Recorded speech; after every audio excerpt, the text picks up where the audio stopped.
kita masuk ke videonya, ayo subscribe dan nyalakan lonceng notifikasinya.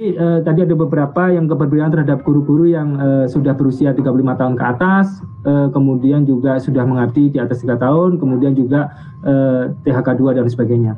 Sebetulnya tadi di paparan kami dan Kemendikbud juga sudah kami sampaikan bahwa pertama untuk mereka itu untuk guru yang berusia 35 tahun dan terdaftar di Dapodik ya, dan telah mengajar 3 tahun itu akan diberikan penambahan nilai sebesar 15% dari total seleksi kompetensi teknis. Kemudian guru untuk K2 ya, K2 itu akan diberikan juga penambahan nilai sebesar 10%. Kemudian tadi ada penambahan nilai karena sertifikat pendidik sebesar 100%, kemudian disabilitas sebesar 10%. Itu sifatnya akumulatif, Bapak-Ibu sekalian. Jadi kalau misalnya yang bersangkutan adalah guru K2, kemudian juga telah berusia 35 tahun dan terdaftar di Dapodik, maka yang bersangkutan bisa mendapatkan 15 plus 10, 25% penambahan nilai. Dan itu akan diperhitungkan di awal sebagai perhitungan untuk nilai ambang batas. Artinya nilai awal tersebut, kemudian nanti nilai berapa yang akan diperoleh, itu ditambahkan sebagai penghitungan nilai ambang batas. Kemudian juga guru-guru yang dihonorer di sekolah dan guru K2 tersebut itu akan diikutkan pada kesempatan pertama terlebih dahulu. Itu belum ada rivalnya, belum ada kompetitornya, di mana guru swasta dan guru dari lulusan yang baru yang dari yang PPG yang telah memiliki sertifikat pendidik dan sebagainya itu belum boleh mengikuti terlebih dahulu. Mereka diberi kesempatan terlebih dahulu. Itu juga salah satu merupakan afirmasi keberpihakan terhadap guru-guru yang tadi yang kami sampaikan, guru honor di sekolah yang kemudian menetap telah mengajar 3 tahun ke atas dan terdaftar di Dapodik ataupun terhadap guru-guru K2.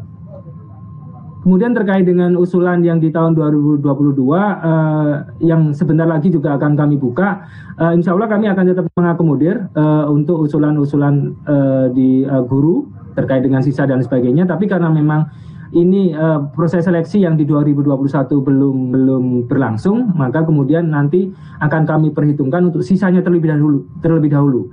Jadi sisanya terlebih dahulu supaya tidak terjadi overlapping. Khawatirnya kalau kemudian sisa yang sudah diusulkan tetap diusulkan, maka kemudian nanti akan terjadi overlapping terhadap guru-guru tersebut, itu akan menjadi tidak efisien. Kemudian tadi untuk terkait dengan penambahan nilai juga sudah dijelaskan juga, ada penambahan nilai berdasarkan sertifikat pendidik 100%, kemudian usia di atas 35 tahun dan terdaftar di Dapodik, itu ada penambahan nilai sebesar 15% dari kompetensi teknisnya.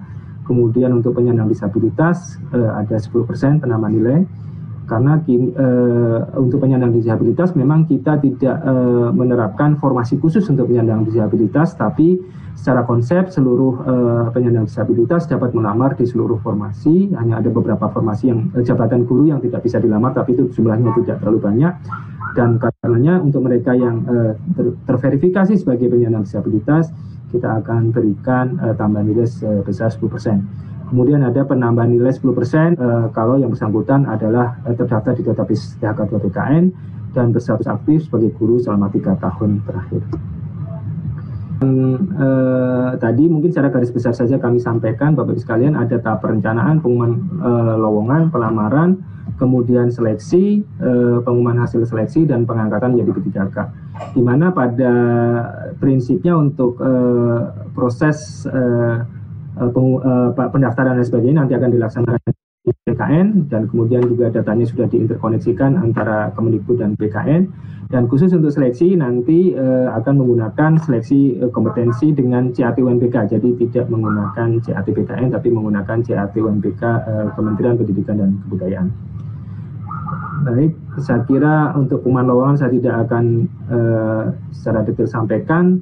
Untuk peserta yang bisa ikut, tadi disampaikan Bu Nur juga ada 4 jenis. Pertama adalah guru non ASN yang masih aktif mengajar di sekolah negeri di bawah kewenangan pemerintah daerah dan terdaftar di Dapodik.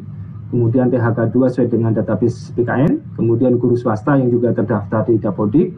Yang keempat adalah lulusan pendidikan profesi guru atau PPG yang belum menjadi guru dan terdaftar di database lulusan pendidikan profesi guru di Kemendikbud Ristek.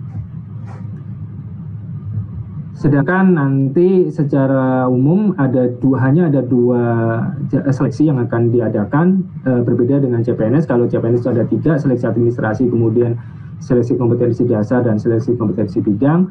Sedangkan untuk P3K hanya 2 seleksi, yaitu seleksi administrasi dan seleksi kompetensi.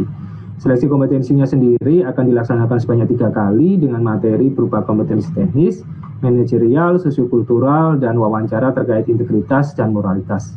Dan seluruh rangkaian seleksi ini akan menggunakan sistem CAT UNBK Kemendikbudristek.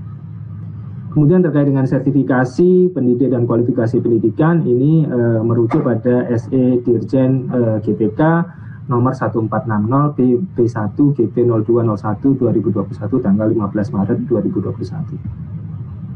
Kemudian kalau terkait dengan alur tadi sudah dijelaskan oleh Bu Sesijen, saya tidak akan mengulang. Pada prinsipnya ada 3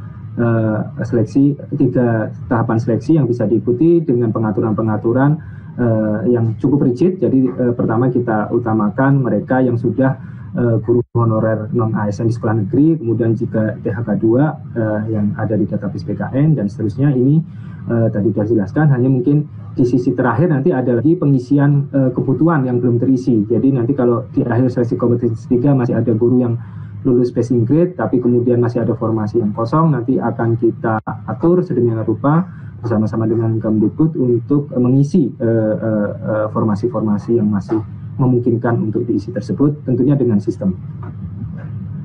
Kemudian tadi untuk terkait dengan penambahan nilai juga sudah dijelaskan juga, ada penambahan nilai berdasarkan sertifikat pendidik 100%, kemudian usia di atas 35 tahun dan terdaftar di Dapodik, itu ada penambahan nilai sebesar 15% dari kompetensi teknisnya. Kemudian untuk penyandang disabilitas ada 10% penambahan nilai. Karena untuk penyandang disabilitas memang kita tidak menerapkan formasi khusus untuk penyandang disabilitas, tapi secara konsep seluruh penyandang disabilitas dapat melamar di seluruh formasi. Hanya ada beberapa formasi yang jabatan guru yang tidak bisa dilamar, tapi itu jumlahnya tidak terlalu banyak. Dan karenanya untuk mereka yang terverifikasi sebagai penyandang disabilitas, kita akan berikan tambahan nilai sebesar 10%. Kemudian ada penambahan nilai 10% kalau yang bersangkutan adalah terdaftar di database THK 2 PKN dan berstatus aktif sebagai guru selama 3 tahun terakhir. Saya kira demikian Bapak Ibu pimpinan yang dapat kami sampaikan dari Kementerian ARB. Terima kasih.